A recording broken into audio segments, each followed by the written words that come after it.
নমস্কার বন্ধুরা, কেমন আছেন সবাই? ফ্যামিলি কিচেনে সবাইকে স্বাগত জানিয়ে আবার একটা নতুন ভিডিও নিয়ে হাজির হয়েছি। আজ আমি সম্পূর্ণ একটা নতুন রেসিপি নিয়ে হাজির হয়েছি। আজ আমি তৈরি করব কাঁচা পেঁপে দিয়ে ভীষণ মজাদার সিমাই। পেঁপে সিমাই রান্না করার জন্য আমি এখানে একটা কাঁচা পেঁপে নিয়েছি। পেঁপেটাকে কেটে দুই ভাগ করে নিব। দেখুন কত সুন্দর তরতাজা পেঁপেটা। পেঁপের এক ফালি দিয়ে আমি সিমাই রান্না করব। পেঁপের এক ফালি আমি ছোট ছোট করে কেটে পেঁপের খোসা ছাড়িয়ে নেব। কাঁচা পেঁপে সিমাই খেতে যে এত মজার, আপনারা না খেলেই বুঝতে পারবেন না যে কাঁচা পেঁপে দিয়ে এত সুন্দর সিমাই তৈরি করা যায়। পেঁপের খোসা ছাড়িয়ে নিয়েছি। এবার পেঁপেগুলো ভালো করে ধুয়ে নেব।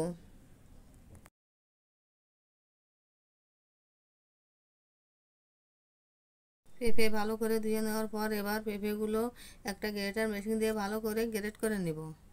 গ্রেটার মেশিনের চিকন পাশ দিয়ে পেঁপেগুলো গ্রেট করে নিতে হবে, তা না হলে কিন্তু খেতে ভালো লাগবে না। দেখুন কত সুন্দর হয়েছে গ্রেট করা। এবার গ্রেট করা পেঁপেগুলো আবারও ভালো করে জল দিয়ে ধুয়ে নিতে হবে।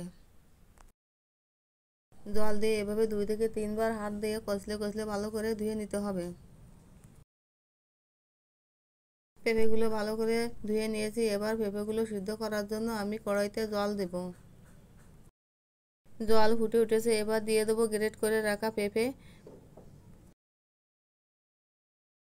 পেঁপে দেওয়ার পর এবার একটা ঢাকনা দিয়ে ঢেকে দেবো। কিছুক্ষণ পর ঢাকনা উঠিয়ে নেব। দেখুন আমার পেঁপে সিদ্ধ হয়ে গেছে।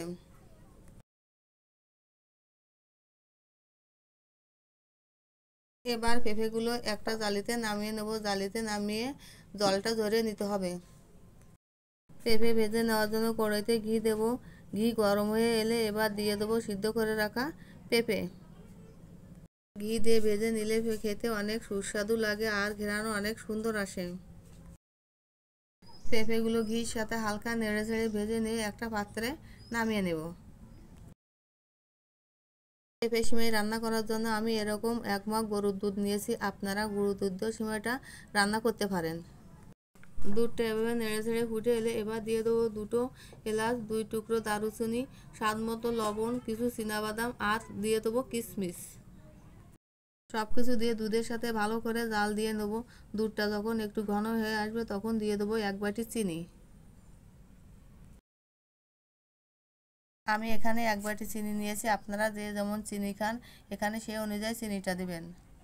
চিনি দেওয়ার পর দিয়ে দেবো 2টি তেজপাতা। তেজপাতা দিয়ে তারপর দিয়ে দেবো ভেজে রাখা পেঁপে। বন্ধুরা, কাঁচা পেঁপে সিমাই যে একবার খাবে তার অন্য কোনো সিমাই খেতে আর মন চাইবে না। এভাবে সব কিছুর সাথে ভালো করে নেড়ে ছেড়ে ঘন করে ফেলতে হবে। দেখতে দেখতে আমার পেঁপে সিমাই রান্না প্রায় শেষ।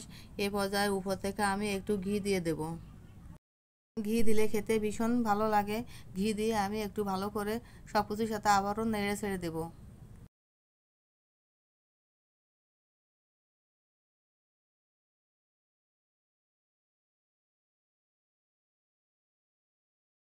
দেখুন কাঁচা পেঁপে সিমাই হয়ে গেছে। এবার আমি একটা পাত্রে নামিয়ে নেব। বন্ধুরা, কাঁচা পেঁপে সিমাই আপনারা বাড়িতে অবশ্যই বানিয়ে খাবেন। ছোট থেকে বড় সবাই এই সিমাইটি পছন্দ করবে। এবার আমি সিমাইয়ের উপর থেকে কিছু চীনাবাদাম ছিটিয়ে দেব। কাজু বাদাম দিলে অনেক সুন্দর হয়, কিন্তু আমার কাছে এই সময় কাজু বাদামটা নেই। আপনারা অবশ্যই সবাই ভালো থাকবেন। সবাইকে ধন্যবাদ।